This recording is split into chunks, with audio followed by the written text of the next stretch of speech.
ladies and gentlemen, to another broadcast of Jerusalem's Gate. Well, I introduced somebody, a new member to our family yesterday, and it seems like whenever I do a broadcast, she's a camera hog.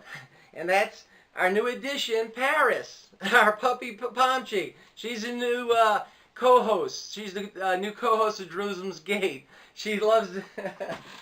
Oh my goodness, we love that dog. Okay, but getting on to the news, ladies and gentlemen, it's starting to get hot in Venezuela. Exactly what a lot of people thought. First the protests, then burning of trucks, some people getting injured, and so on and so forth.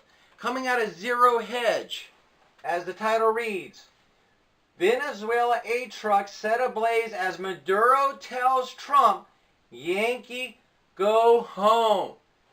Maduro, direct quote from Maduro to our Commander-in-Chief, Donald Trump, calling him a Yankee and told him to go home. And here's the picture of the truck that was set ablaze with the aid from the Western, from us probably, from Western countries.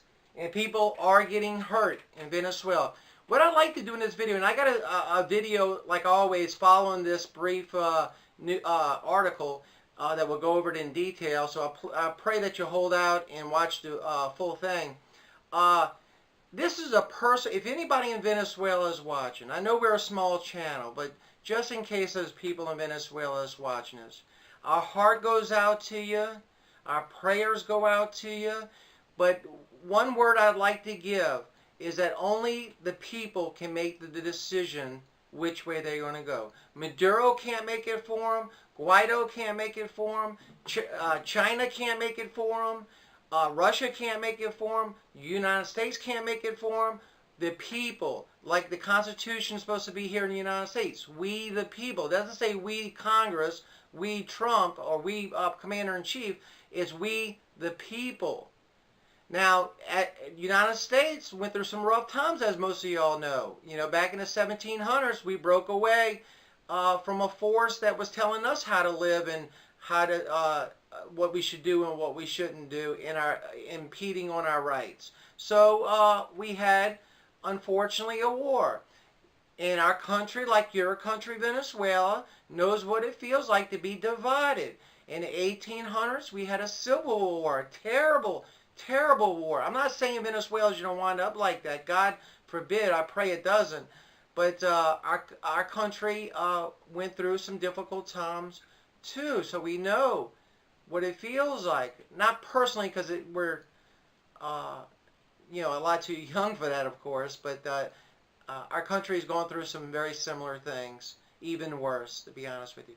But only you, people of Venezuela, can make that decision.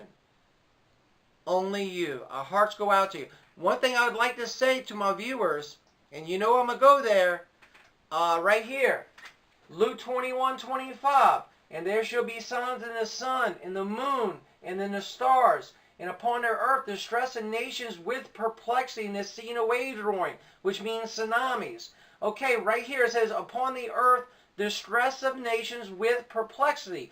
That means that things are going to happen to countries that's baffling the people, like Venezuela. Why would Venezuela be so poor and bankrupt when they have so much oil and gold? It doesn't make sense to the normal human being. It doesn't make sense. That is direct. What Venezuela is going through, I personally believe, has something to do with that verse right there. Distress a nation with perplexity. I'm not saying God is doing it. You know, God's sovereignty rules over all, of course. But again, the people of Venezuela has to make their decision for themselves.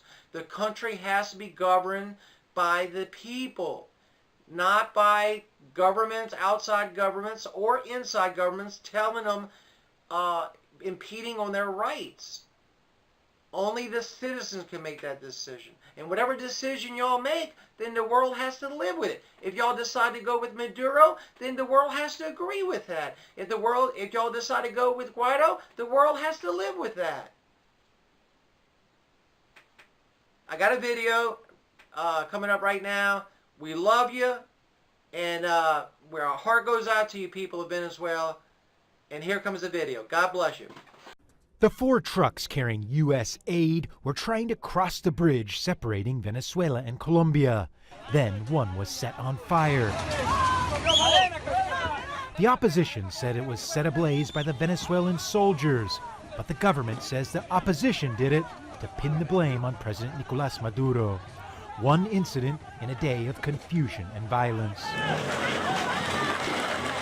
In Venezuela, there were clashes between supporters of opposition leader Juan Guaidó and security forces. Several people were injured. Earlier, Venezuelan soldiers commandeered armored personnel carriers and rammed them through their own barricades, which had been set up to prevent the U.S. aid from coming in. 4 soldiers then ran across the border and defected. Guaidó watched events from the Colombian side of the border.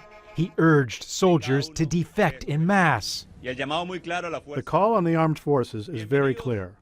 Welcome to the right side of history. Welcome to those soldiers who today sided with the Constitution. But it didn't happen. In the capital, Caracas, Maduro seemed emboldened. No puedo seguir soportando. I can't continue putting up with this. We can't continue putting up with Colombia lending itself to an aggression against Venezuela. That is why I've decided to break all political and diplomatic relations with the fascist government of Colombia, and all its ambassadors and general consuls have to leave Venezuela within 24 hours. Get out of here, oligarchy. On the border with Brazil, the violence turned deadly as campaigners tried to get aid in. There's fear and anger on both sides, and no clear path to peace.